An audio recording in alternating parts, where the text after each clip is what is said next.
अस्सलाम वालेकुम, मैं हूं मलिक उमर। आज हम बात करेंगे एक ऐसी कंपनी के बारे में जिसको कहा जाता है कि ये पाकिस्तान का एप्पल है।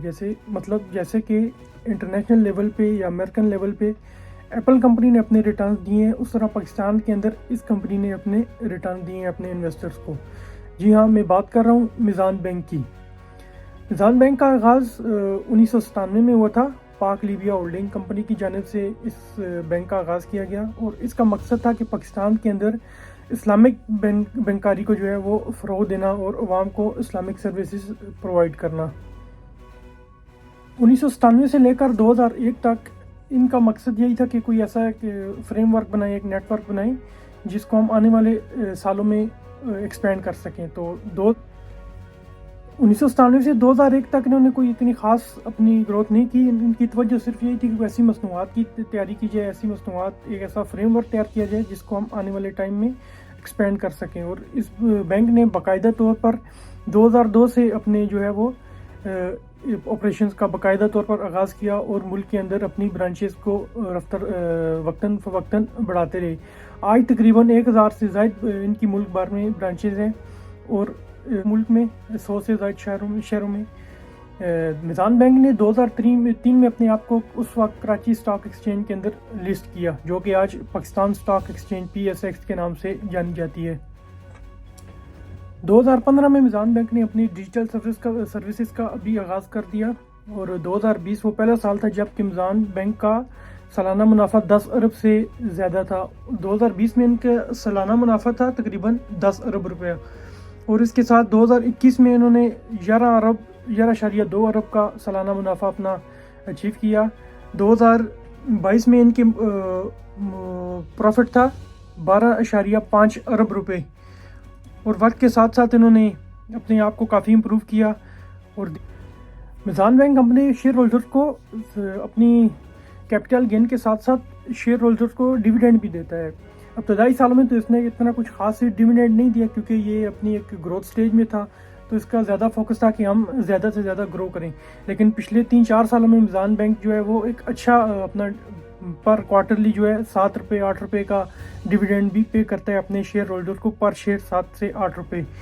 2021 में मिज़ान बैंक का प्रॉफिट था 11.2 अरब रुपये और इसने 20 से 25% का डिविडेंड अपने शेयर होल्डर को पे किया।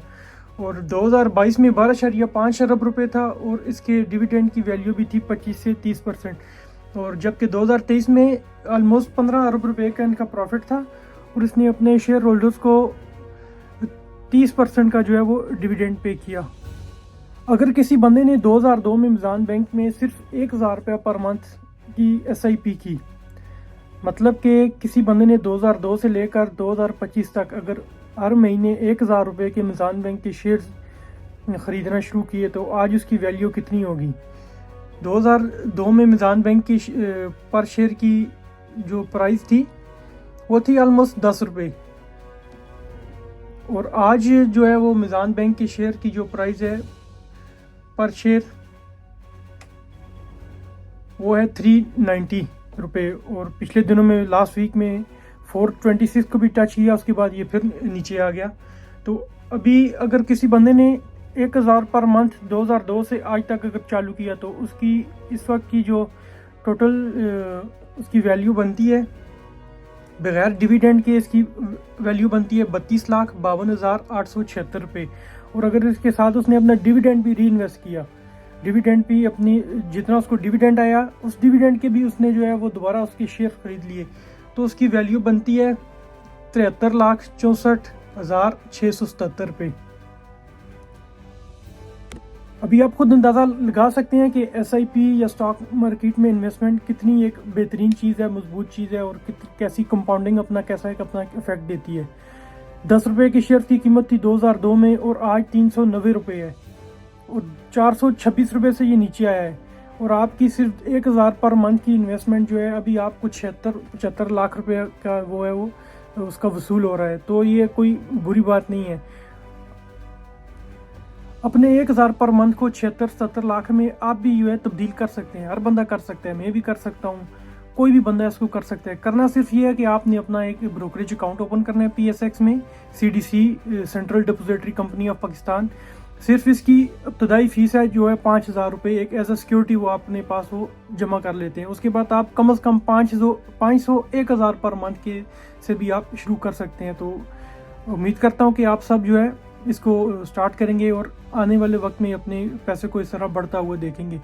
किसी को भी कोई पैसा नहीं देना। अगर कोई बंदा कहता है कि आप मेरे अकाउंट में ट्रांसफ़र कर दें, मैं आगे से आपके CDC अकाउंट में ट्रांसफ़र कर दूंगा, तो ऐसा कभी भी नहीं करना। अपना पैसा किसी बंदे के पर्सनल अकाउंट में उसके हाथ में नहीं देना। आपने अपना पैसा सिर्फ अपने CDC अकाउंट में, जो कि एक पाकिस्तान का कानूनी तौर पर एक जो इदारा है जो आपकी इन सब चीज़ों को मैनेज करता है, सिर्फ उसके ज़रिए आपने इसको करना है, अपने अकाउंट में भेजना है। कोई बंदा बोलता है, मैं बोलता हूँ कि मुझे दे दे, मैं आपको साल बाद 2 साल बाद 3 साल बाद इतने पैसे दे दूंगा, आप नहीं देना। किसी बंदे के ऊपर भी एतबार नहीं करें, सिस्टम के ऊपर एतबार करें, मुल्क के ऊपर एतबार करें। आजकल आप देख रहे हैं कि बहुत से यूट्यूबर भी जो है वो गैम्बलिंग के अंदर, डकी भाई साहब और इस तरह के काफ़ी बंदे भी जो हैं इन चीज़ों के अंदर गिरफ्तार हैं।